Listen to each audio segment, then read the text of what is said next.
Bonjour à toutes et à tous, c'est Lilian Aliaga et bienvenue dans ce nouvel épisode du Récap Crypto, cette série de vidéos sur la chaîne YouTube de Cryptost dans laquelle on vous propose de rebalayer ensemble toutes les news qui font l'actualité de la semaine dans le monde des crypto-monnaies. Et on commence sans plus tarder avec la première actualité de cette semaine, c'est parti.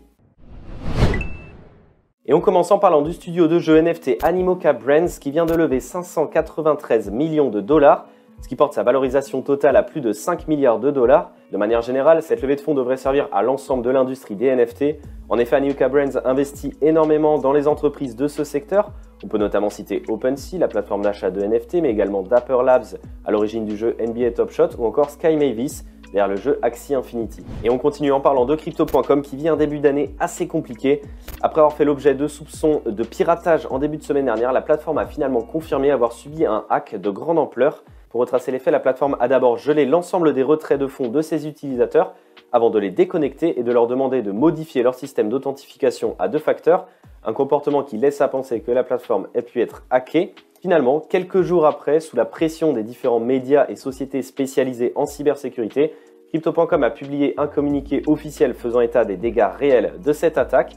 Exactement 483 utilisateurs ont été touchés et les pirates ont pu retirer de la plateforme plus de 4800 Ether, 440 BTC et près de 66 000 $ d'autres crypto-monnaies. Alors bien que le PDG de Crypto.com ait affirmé que les utilisateurs touchés ont entièrement été remboursés, c'est une mauvaise publicité dont aurait bien voulu se passer la plateforme en ce début d'année. On continue avec une actualité un petit peu plus légère. Vous connaissez les Bitcoin maximalistes, ces personnes qui ne voient l'avenir que par le prisme du Bitcoin.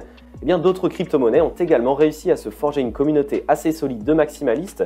C'est notamment le cas de Solana qui a vu le cours du sol exploser sur l'année 2021, à tel point que de nombreux investisseurs s'y sont intéressés, et notamment des stars internationales. Et en effet, cette semaine, c'est nul autre que l'ancien boxeur Mike Tyson qui annonçait être all-in sur l'écosystème Solana. Dans une série de tweets, il a expliqué qu'il ne détenait dans son portefeuille que des sols et quelques NFT en provenance de diverses collections sur la blockchain Solana. En parlant de ça, il a lui-même lancé sa propre collection de NFT, sauf que fait intéressant, celle-ci est disponible sur la plateforme OpenSea, plateforme basée sur la blockchain Ethereum. On continue de parler des tokens non fongibles et le marché semble retrouver des couleurs en ce début d'année 2022.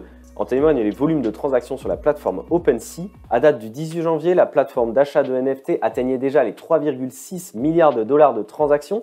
Pour comparaison, à la fin du mois de décembre dernier, OpenSea affichait 3,2 milliards de dollars de transactions et le record mensuel historique était en août dernier à 3,4 milliards de dollars. En bref, un indicateur qui témoigne de la bonne santé du marché des NFT.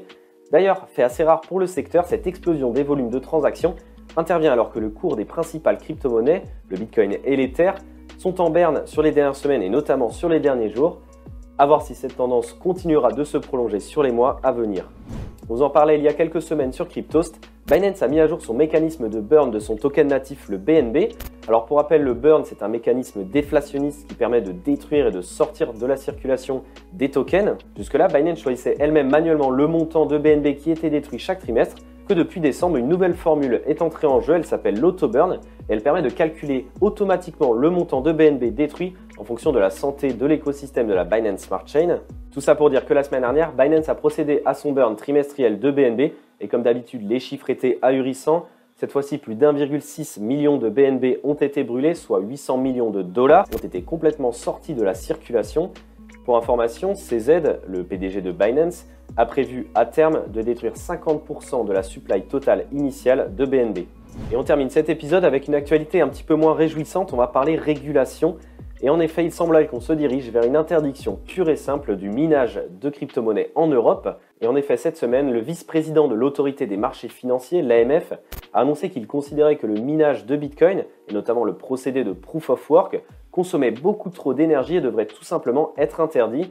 Alors c'est pas la première fois et sûrement pas la dernière que le Bitcoin sera critiqué pour sa consommation énergétique. C'est d'ailleurs devenu le cheval de bataille habituel de l'ensemble des régulateurs financiers.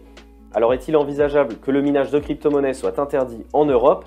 Bon, il est peu probable qu'un accord global soit trouvé entre tous les pays. Cela dit, c'est un sujet important qu'il faudra continuer de suivre sur les prochains mois à venir. Voilà, on a fait le tour des actualités de cette semaine. J'espère que cet épisode vous aura plu. N'hésitez pas à nous le dire dans les commentaires, ça nous permettra de nous améliorer encore. Moi, je vous souhaite une excellente semaine et je vous dis à la semaine prochaine.